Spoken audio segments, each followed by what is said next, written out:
The time we live in is a time of climate emergency. Interesting enough, even with our collective efforts, we've not yet fully understood that this is an urgent and life-threatening emergency. The bottom line is, if we do not take dramatic action as soon as yesterday, the damage to the world and society will be irrevocable. Therefore, the climate emergency is something that we need to constantly think about and be deliberate on how we respond, just like we did for the COVID-19 pandemic. My name is Ssanyu Kaganzi, the Chief Executive Officer at Asset Business Solutions, and I am privileged and honored to be presenting to you on the topic of climate emergency response strategies in the East African region. This is what we'll be looking at in this session. We'll have an introduction, then I'll talk about climate change in East Africa, the current response to climate change, the role of asset management, strategies implemented elsewhere, regional considerations, and then we shall conclude. How would we define the climate emergency? Climate emergency can be defined as a situation in which urgent action is required to reduce or halt climate change and avoid potentially irreversible environmental damage resulting from it. Right there in the picture, we have a climate emergency banner that is hung between trees. This was a makeshift camp in Wales during a protest, a climate change protest. And the outcry was, we need to act now.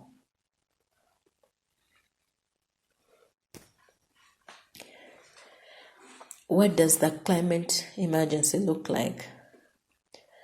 Right there is a climate protester in Wales holding a banner with the words "Report on the climate crisis," like a report on coronavirus. It is very important to understand that the climate crisis is just in the same category like the coronavirus.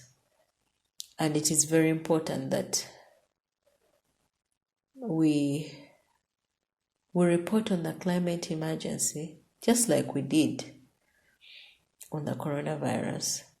And that was the outcry for this climate protester in Wales.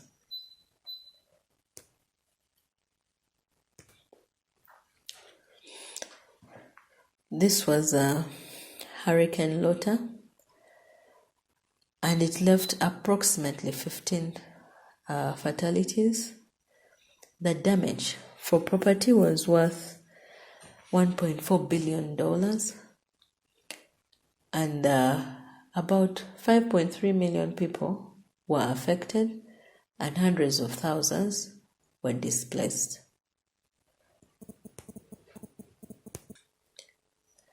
Let us look at some climate emergency facts. 1. Climate change is real and human activities are the main cause. The second, 11% of all global greenhouse gas emissions caused by humans are due to deforestation. Maybe one thing we need to understand about this fact is that deforestation contributes to global carbon emissions because trees naturally capture and lock away carbon as they grow. And so when these forest areas are burnt, that carbon that has been stored for decades is released back into the atmosphere. Then the next one is the concentration of carbon dioxide in the atmosphere as of May 2020 was the highest it has been in human history. Then nature is an untapped solution. Regarding this particular fact, we need to understand that tropical forests are incredibly effective at storing carbon, which would provide at least a third of the mitigation action needed to prevent the worst climate change scenarios. However, nature-based solutions right now receive only 3% of all climate funding. So this is something that we need to think about. The other fact is that 2019 was the second warmest year on record, with average global temperatures of 1.8 degrees Fahrenheit. Then countries are not on track to fulfill the promises they have made regarding the Paris Agreement commitments. And finally, climate change and the threat of related extreme conditions like flood and droughts have major implications for development, particularly in developing countries. So what is the situation in East Africa regarding climate change? One thing we need to know is that the growing international movement of youngsters demanding action on climate change has taken root in our region as well. Right there in the picture is a young lady who coordinated the global school strike for climate in Kampala, Uganda. And this is after she had realized that her family were victims of climate change. This picture shows a flood that happened in Rwanda due to heavy rains. This flood left about 65 people dead, and houses, bridges, and farms were swept away. Right there is a village in Kenya that was submerged after weeks of heavy rain. Nearly 200 people lost their lives and 40,000 people were displaced. Last year, the East African region experienced a locust infestation, and this was believed to be the worst in the last 70 years. Climate experts believe that the unusual bouts of heavy rain and the cyclone that happened in Somalia in 2019 could have been the causes. But also it's believed because of the warmer seasons due to climate change generate more cyclones, which provide perfect breeding grounds for locusts. The side effects for this locust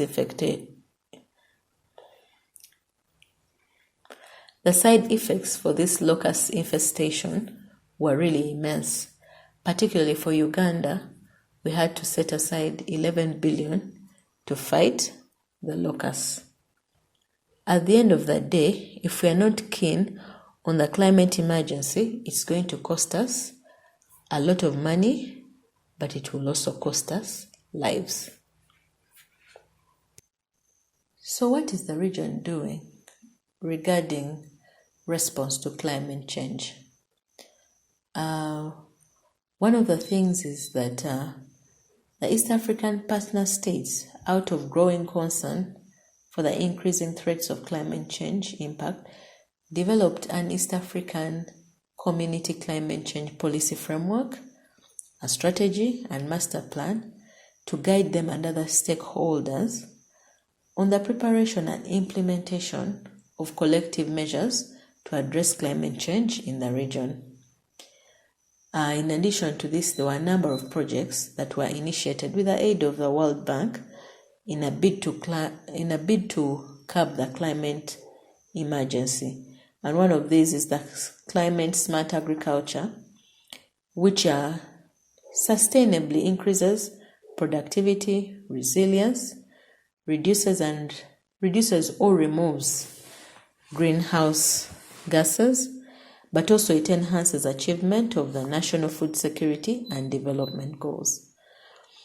And this was particularly because agriculture is the backbone of the East African region. Another thing that the East African states have done is to go ahead and develop national development programs of action to climate change. And these provide a process to identify priority activities that respond to their urgent and immediate needs to adapt to climate change. And these were focusing on activities that, in case there is further delay, there would be increase in the vulnerability or costs at a later stage. The East African partner states, again, as part of their global commitment to fight the climate emergency by reducing the greenhouse gas emissions, went ahead to sign the Paris Agreement, and each of the states developed and endorsed their nationally determined contributions, and these are reviewed often to ensure they are on track. Now let us look at the case for Uganda, and we'll just talk about some of the government initiatives. So Uganda has a national climate policy, and this basically offers a long-term vision for Uganda's climate change mitigation and adaptation plans in all sectors of the economy. In addition to this, they've gone ahead to create a climate change department, a policy committee on environment, the National Climate Change Commission, National Climate Change Advisory Committee, and a Parliament Forum on Climate Change. And their main role is to ensure that this policy, the National Climate Change Policy, is well implemented. But then regarding asset management, the government of Uganda has gone ahead to develop an asset management framework and guidelines to ensure sound and efficient management and control of its assets throughout the asset life cycle. And in this framework, there is emphasis on incorporating climate change in every aspect of asset management. However, one of the challenges they have faced is the fact that the role of asset management in the delivery of public services is not adequately appreciated and supported by stakeholders, including the people in charge of assets. And as a result, enforcement and compliance with the legal and regulatory framework for asset management remains a major challenge. Now let us look at some of the private sector initiatives in regards to responding to climate change. One of them is the Tasa Obutonde campaign. Some organizations working together with the Environment Management Authority launched the Tasa Obutonde campaign, and this campaign was geared towards safe disposal of plastics. And Tasa Obutonde means save the environment, and the focus of this campaign is to educate Ugandans on the fact that the environment is our responsibility, and therefore we must take care of it by being keen on how we dispose plastics. Another initiative is a particular organization in the energy sector has focused on using concrete poles as opposed to wooden poles. This strategy does save the environment, since this means there is reduction in tree cutting. Then there is another campaign by the National Water and Sewerage Corporation, and this is the body that is in charge of supplying water in the country. And they launched a greening campaign, and this was dubbed the NWSC Tree Volution. And this was under the theme of a tree planted, a future granted. And the aim of this campaign is to contribute towards preserving the environment. And this has been extended to schools as well. And the goal is to plant at least 10 million trees within 5 years. Then Uganda and Tanzania recently signed the East African Crude Oil Pipeline Project Agreement. And the East African Crude Oil Pipeline will transport oil from Uganda to Tanzania. But in a bid to ensure energy efficiency and to reduce carbon emissions, solar power will be used for this East African crude oil pipeline so that we can keep the environment safe. So what is the role of asset management? Asset management can be looked at as one of the response strategies to the climate emergency. It is very important for us to understand that asset management is one of the key response strategies to the climate emergency, and that we must embrace it in the East African region. Some countries have started on this journey, but implementation has not yet started. So whereas it is important to focus on adaptation to climate change as a region, one of our mitigation strategies should be ensuring that assets are dealt with in such a way that they do not negatively impact the environment. This would mean that we would need to have a climate lens when making decisions at different stages of the asset life cycle. This would also mean governments working with the private sector to emphasize the role of effective asset management, but also the need for organizations to incorporate climate change in their strategic plans. And this can be done through having ongoing conversations on the impact of asset management on climate change. It can also be done through incorporating climate change in country corporate governance standards to encourage organizations to consider climate change in their strategies.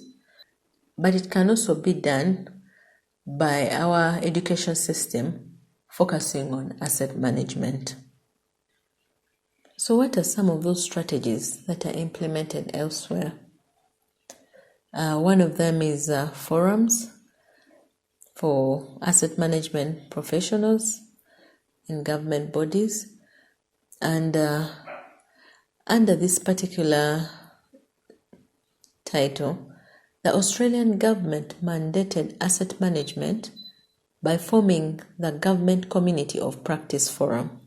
So they went ahead and formed a forum, but it was created for asset management professionals in government bodies to convene, share, and grow their asset management skills and knowledge.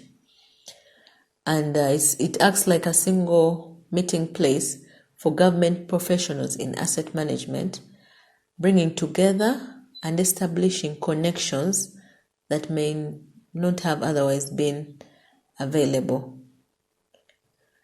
And so some of the things that this forum does is to bring together a group of like-minded professionals in government asset management, but to share knowledge, experiences, and case studies in order for them to learn, but also create strategies for implementing and improving current challenges in asset management in government departments, but also to help government bodies develop and enhance their asset management practice, starting from the planning phase through to the retirement phase.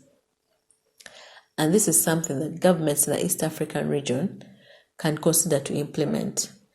And these forums can still both be for government asset managers, but as well as private sector asset managers. Another strategy is incorporating climate change into asset management policies, plans, and strategies. And one of the examples is the district of Summerland, one of the municipalities in Canada, in a bid to enhance their asset management, went ahead and developed an asset management policy. And there was they had sections of long-term sustainability and also a section for change and resilience preparations.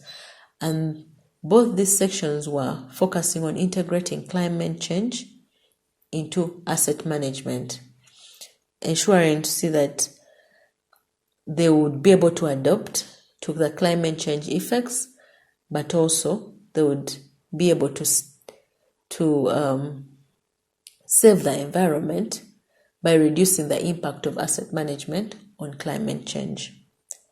There is also another municipality in Canada, the city of Corner Brook, that included in their policy the statement that says, further, as the city of Corner Brook supports the consensus that emissions of greenhouse gases are impacting the Earth's climate system in a negative way, the asset management plan will consider potential impacts of climate change to the community by incorporating a means of mitigating the city's impact on climate change, while at the same time adapting to the impact that climate change will have on the city. Basically, it is important that whatever we do regarding asset management, we need to be thinking about climate change, how asset management will affect climate change, but also how climate change will affect asset management. So what are some of those practical asset management recommendations that the region could consider? One of them is training asset managers. The asset management discipline is a fairly new concept to many, specifically in developing countries.